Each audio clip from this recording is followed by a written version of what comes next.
coisa mais chata no mundo do que dormir ao lado de quem ronca? E tem algo mais constrangedor do que acordar e se deu conta que estava justamente você roncando? Pois é, a gente vai falar sobre este assunto conversando com o especialista. O Dr. Fábio Marchione é especialista em medicina do sono e recebe o Simples Assim. Dr. Fábio, todo mundo ronca? Não, com certeza não, né? Mas é muito mais comum do que a gente pode imaginar. Na população adulta, a gente acredita que nos indivíduos do sexo masculino, isso ocorre em aproximadamente 40% dos indivíduos, né? E nas mulheres um pouco menos. Quando elas chegam próximo da idade da menopausa, que os hormônios femininos diminuem, essa incidência também aumenta bastante, se aproxima, fica bem próxima da incidência dos homens. Mas assim, independente da faixa etária, o ronco pode acontecer em qualquer idade. É muito comum, inclusive, em crianças. Por que a criança ronca? Então, a causa do ronco em criança está mais relacionada com alterações anatômicas, né? Então, por exemplo, tem a ver com muita alteração da parte de otorrinolaringologia, desvio de septo, adenoide, amígdala, carne crescida, que o pessoal fala, né? Então, esses tecidos, quando estão aumentados de tamanho, dificultam muito a passagem do ar durante o sono. Então, é necessário um esforço maior, e esse esforço maior cria um fluxo turbilhonado que produz aquele som.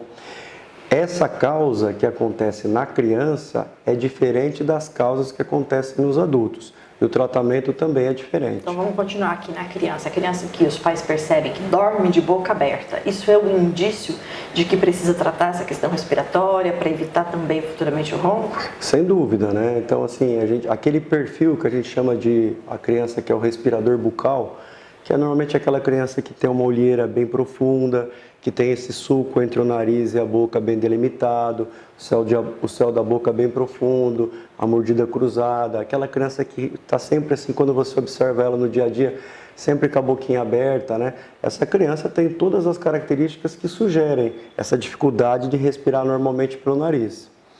E o ronco está longe de ser uma doença benigna, um achado comum, uma coisa que faz parte, que é assim mesmo. Esse esforço extremamente grande que a criança tem que fazer para respirar pode fazer com que ela tenha fragmentação do sono durante a noite.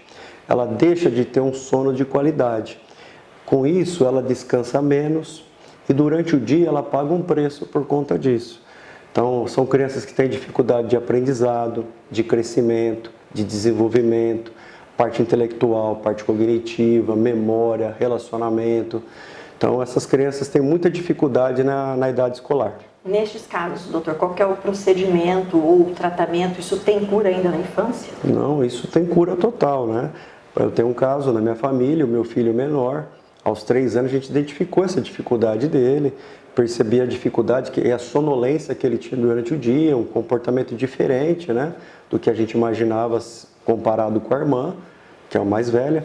E a gente foi observando ele dormindo e percebeu o desconforto que era para ele dormir. Então eu uso esse exemplo dele porque foi feito o diagnóstico da causa. Na verdade ele tinha uma alteração tanto de adenoide quanto de amígdala e muito grande, a ponto que o indicado foi uma correção cirúrgica. E o desenvolvimento da criança a partir desse momento é explosivamente melhor. No adulto, doutor, como é que é o procedimento? Porque geralmente a gente se incomoda com alguém roncando do lado, né? E é aí que a pessoa, incomodada porque incomodou o outro, vai procurar ajuda. Sem dúvida, o ronco no adulto, ele está relacionado a um espectro maior de doenças, né? Que são os distúrbios respiratórios obstrutivos do sono. Então você tem o ronco, a resistência aumentada em vias aéreas e a síndrome de apneia e hipopneia do sono. Então elas têm mais ou menos a mesma causa, o que elas mudam é a gravidade, digamos assim. Mas todas têm que ser diagnosticadas e todas têm que ser tratadas. Então o que leva o indivíduo normalmente a roncar, né? Então existe uma coisa que a gente não consegue lidar, algumas coisas a gente não consegue mudar. Existe uma hereditariedade importante, tem um fator genético, família de roncadores. Existe uma questão relacionada com o sobrepeso ou obesidade. Muito além da circunferência do abdômen, o mais importante é o pescoço. Aqueles indivíduos que têm o pescoço mais largo e curto, que a gente chama de pescoço em cartola, né? São indivíduos que têm uma chance enorme de ter essa dificuldade de respiração. Tem os fatores anatômicos, como as crianças, mas são menos importantes. Então, distúrbios otorrinolaringológicos, alterações do posicionamento da mandíbula voltada muito para trás, retrognatia, micrognatia, o aumento do tamanho da língua, né? As pessoas que têm a língua grande, chamam macroglossia, né? Então, esses são alguns fatores, né, importantes. Outras coisas que estão relacionadas, por exemplo, na mulher, alterações hormonais, seja a questão do hormônio feminino, baixo, né, a menopausa, e principalmente em relação com o tireoide que funciona mal, que é o hipotireoidismo, né? Então, a gente corrigindo esses fatores, a gente tem maior possibilidade de reverter esses sintomas. Outras questões são o próprio envelhecimento, é uma doença que piora com o passar dos anos, piora com o ganho de peso, e então, para cada indivíduo tem que se definir a causa, tem que se definir a gravidade e aí estabelecer a melhor conduta terapêutica. A gente já viu, ou até ouviu uma outra vez, em que a questão da apneia, né, que são aquelas paradas respiratórias ao longo do sono, a apneia está relacionada com o ronco? Com certeza, como eu estava dizendo, seria a mesma doença. A diferença é que a apneia seria mais grave. Podemos dizer assim, simplificadamente. Todo mundo que tem apneia ronca, mas nem todo mundo que ronca tem apneia. Tá. Seria um estágio, por exemplo, vamos supor que a gente pudesse pensar assim, a pessoa primeiro ronca, depois ela vai evoluindo para um quadro mais importante, mais significativo, que chama síndrome de apneia e hipopneia obstrutiva do sono. Como tratar o ronco na vida adulta? Então, basicamente, o tratamento do ronco tem relação com a causa de base. Se é uma disfunção hormonal, vamos corrigir a parte hormonal. Se é um excesso de peso, vamos diminuir o peso. Se é uma alteração otorrinolaringológica, vamos corrigir isso, né? E também, para alguns casos, existem alguns tratamentos mais específicos, né? Que, por exemplo, existe um aparelho que é chamado de aparelho intraoral, que é como se fosse uma prótese que é feita pelos dentistas especialistas em sono. O indivíduo instala sobre a arcada dentária quando vai dormir e ele dorme com esse aparelhinho. Esse aparelho oferece uns resultados muito significativos, acima de 75%, 80% de sucesso, para as pessoas que só roncam ou para as pessoas que têm uma apneia muito leve. Né? E em alguns casos, dependendo de algumas comorbidades, dependendo da sintomatologia do paciente, da tolerância, existe um aparelho que é chamado de CPAP, que a gente indica pouco para o caso de ronco, mas ele é muito importante para o tratamento de apneia. Esse aparelho, quando bem tolerado pelo paciente, é praticamente 100% de controle da doença.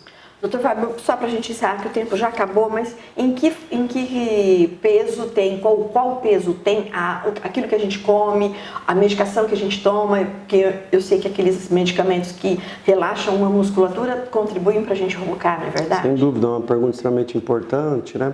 Então, por exemplo, tudo que aumenta o relaxamento intensifica o ronco e a apneia também.